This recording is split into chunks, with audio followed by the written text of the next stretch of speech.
Hello student, एक बार फिर से स्वागत है आपका अपने यूट्यूब के सुपर क्लासेस चैनल पर। तो आज की इस वीडियो में हम बात करने वाले हैं पॉलिटेक्निक और आईईआरटी एंट्रेंस एग्जाम 2020 के बारे में। तो इसमें आज हम पढ़ेंगे केमिस्ट्री से जो रेडियो एक्टिविता हमारा आज का लेसन है। आज का लेसन क्या है? रेडियो एक्टिविता। तो यानी रेडियो एक्टिविता पर जो क्वेश्चन पूछे जाते हैं, जो न्यूमेरिकल पूछे जाते हैं, वो कैसे पूछे जाते हैं, उसी को बारे में हम आज बताएंगे। तो देखिए, हमारा एक सबसे पहले हमारा एक इसमें संबंध होता है शेष मात्रा और अर्धायु काल में एक संबंध होता है, यानी शेष मात्रा और प्रारंभिक काल में होता है। तो इस पर एक सूत्र होता है, उससे पहले हम आपको ये बता दें कि जो अर्धायु काल होती है वो किसी रेडियो एक्टिव पदार्थ जो है उसमें से आधी मात्रा जो विघटन होती है, जो उसमें जितना समय लगता है, वही क्या होती है? उसकी अर्धायु काल होती है। देखिए, इस पर सूत्र होते हैं। कैसे इसका सूत्र है? इसका सूत्र होता है एक एन नॉट इंटू 1/2 की पावर एन, ये हमारा सूत्र है। और एक सूत्र होता है कि T equal to T 1/2 into N. ये दो सूत्र होते हैं, दो ही सूत्र इसमें बार बार पूछे जाते हैं, इसी पर आधारित सवाल होते हैं बार बार, यही सब मिलेंगे। तो इसमें देखिए,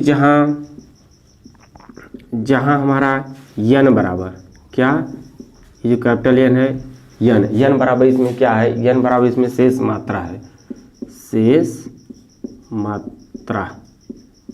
मात्रा है। और एन नॉट जो क्या है? एन नॉट ये क्या है? प्रारंभिक मात्रा है, प्रारंभिक मात्रा हो गई। अच्छा, अब इसके बाद देखिए एक आता है कि ये एन, जो स्मॉल एन है, ये क्या है? ये अर्धायु कालों की संख्या है। क्या है? अर्धायु कालों की संख्या है, अर्धायु कालों की संख्या हो गई, ये हो गई। अच्छा, अब इसके बाद देखिए ये क्या है? कैपिटल टी हमारा क्या है? इसमें कैपिटल टी क्या है? पूर्ण समय है। क्या है? पूर्ण समय है, पूर्ण समय है। ये टी क्या है? पूर्ण समय है। ये क्या? अर्धायु कालों की संख्या है। एन नॉट क्या? प्रारंभिक मात्रा है। ये क्या है? शेष मात्रा है। ये है। अब इसमें जो टी हाफ होता है, ये क्या है? अर्धायु काल है। ये अर्धायु काल है, अर्धायु काल ये है। तो इस पर खूब क्वेश्चन पूछे जाते हैं, पॉलिटेक्निक और आईईआरटी एंट्रेंस दोनों में ही पूछे जाते हैं। तो इस पर कैसे प्रश्न पूछे जाते हैं और कैसे सवाल लगाए जाते हैं, ये सब हम आपको बताएंगे। तो ये सूत्र है, दो ही सूत्र का प्रयोग होगा। और इसमें एक आते हैं कि दर विघटन वाले होते हैं, जो दर स्थिरांक वाले जो होते हैं, दर स्थिरांक वाले होते हैं। तो उनका जो सूत्र होता है दर स्थिरांक का, T 1/2 इज इक्वल टू लाग, किस में होते हैं? लाग के रूप में होते हैं, लाग 10⁻⁰ ये होते हैं। अगर इसका हम मान रख दें तो आएगा समथिंग ऐसा आएगा, समथिंग ये आएगा। तो ये अर्धायु काल और ये विघटन, दर स्थिरांक और अर्धायु काल, एक इनमें संबंध होता है। तो इस पर भी, ये दोनों पर सवाल पूछे जाते हैं, दोनों पर हम आपको बता रहे हैं। तो चलिए अब हम अगला एग्जाम्पल बताते हैं। इसको स्क्रीनशॉट ले लीजिए। चलिए हम अगला एग्जाम्पल बता दे रहे हैं आपको। देखिए हमारा अगला क्वेश्चन, ये क्वेश्चन है कि यदि रेडियम 31-60 वर्षों में अपनी प्रारंभिक मात्रा का 1/4 रह जाता है तो उसकी अर्धायु बताइए। तो बताइए क्या बताना है? अर्धायु। अर्धायु का मतलब क्या है कि T 1/2, ये क्या करना है?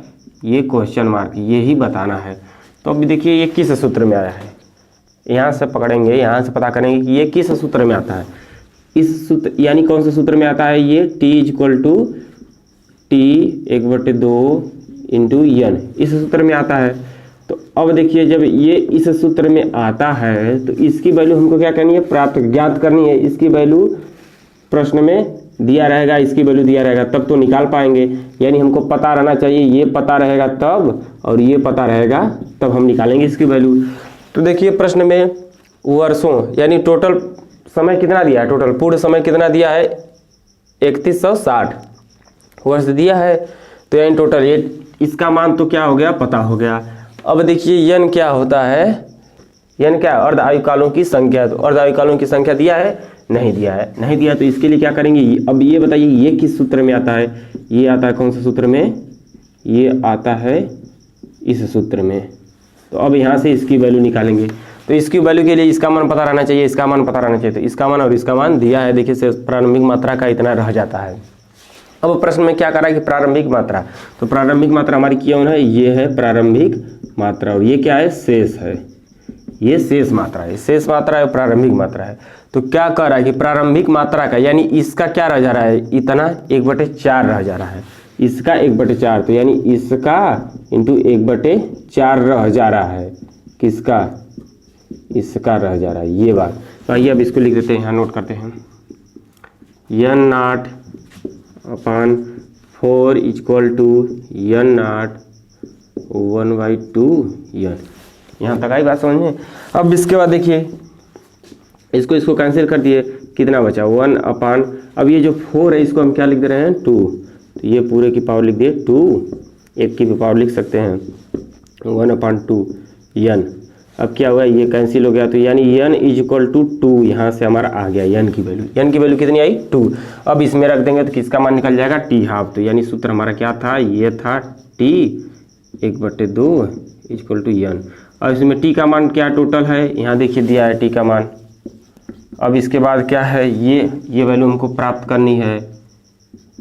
अब इसके बाद n का मान कितना आया, 2 आया, तो t/2 = कितना हो जाएगा, इसको काट देंगे तो आएगा हमारा 1580, यानी 1580 वर्ष क्या हो जाएगा, इसका आंसर हो जाएगा, यानी उत्तर का ये हमको हल प्राप्त हो गया। ये हमने क्या किया, इसको प्राप्त करना था, इसको प्राप्त करने के लिए इस सूत्र पर आए, क्योंकि ये इसी सूत्र में है, तो यहाँ से इसका मान पता था, इसका मान पता नहीं था, तो इसका मान पता करने के लिए हम इस सूत्र में आए, तो इस सूत्र में आए तो इसका मान पता है, तो यहाँ से हमने क्या किया, इसका मान निकाल लिया। इसका मान निकालने के बाद क्या कर दिया, हम इसमें रख दिए, तो इसका मान प्राप्त हो गया। चलिए एक और क्वेश्चन आगे देख लेते हैं कि दर स्थिरांक वाले पर देख लेते हैं। स्थिरांक, दर स्थिरांक वाले हैं कि यदि किसी रेडियो एक्टिव समस्थानिक के 10 ग्राम की अर्ध आयु 30 दिन है तो उसके 1 ग्राम की अर्ध आयु क्या होगी। यानी पहली दर क्या है, ये है, दूसरी दर ये है। तो ये देखिए ये हमारा सूत्र क्या होता है कि सूत्र हमारा सूत्र क्या होता है कि t1/2 = लगभग समथिंग ये 693K, ये होता है सूत्र। अब इसमें क्या दिया है, प्रश्न में क्या दिया है कि 10 ग्राम है, यानी प्रारंभिक मात्रा कितनी है, 10 ग्राम है, अर्ध आयुकाल 30 दिन है। जब प्रारंभिक मात्रा 10 ग्राम है तो उस समय उसकी अर्ध आयुकाल क्या है, 30 दिन है। तो 1 ग्राम की अर्ध आयुकाल क्या होगी, ये पूछ रहा है, यानी प्रारंभिक मात्रा। तो देखिए इसमें कहीं प्रारंभिक मात्रा है, ये क्या है, ये है दर स्थिरांक है, दर स्थिरांक। ये हमारा क्या है, अर्ध आयु है, क्या है, अर्ध आयु है, ये अर्ध आयु है, ये क्या है, दर स्थिरांक है। तो बताइए ये क्या है, प्रारंभिक मात्रा है। ये जो प्रश्न में है ये क्या है, प्रारंभिक मात्रा आई है, क्या है, प्रारंभिक मात्रा है। तो बताइए सूत्र में कहीं प्रारंभिक मात्रा आ रही है, नहीं। तो यानी प्रारंभिक मात्रा क्या, प्रारंभिक मात्रा जो होती है वो किस पर, दर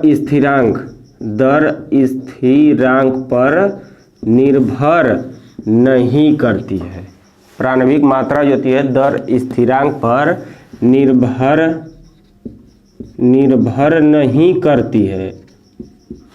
नहीं करती है, अतः 1 ग्राम, इसलिए क्या होगा, 1 ग्राम की अर्ध आयु क्या हो जाएगी, उतने ही दिन, कितने दिन, 30 दिन है।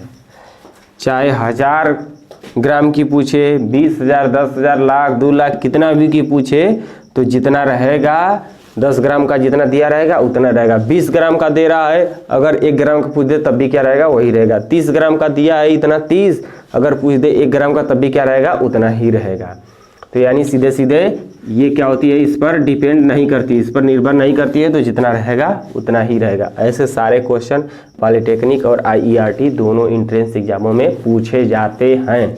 तो ये सब आप लोग इस पर तैयार कर लीजिए। अब इसके बाद अगर आप इस पर सवाल लगाना चाहते हैं तो हम 2-4 क्वेश्चन आपको डिस्क्रिप्शन बॉक्स में इसका PDF का लिंक दे देंगे, आप वहां से जाके इसका प्रैक्टिस कर लीजिएगा।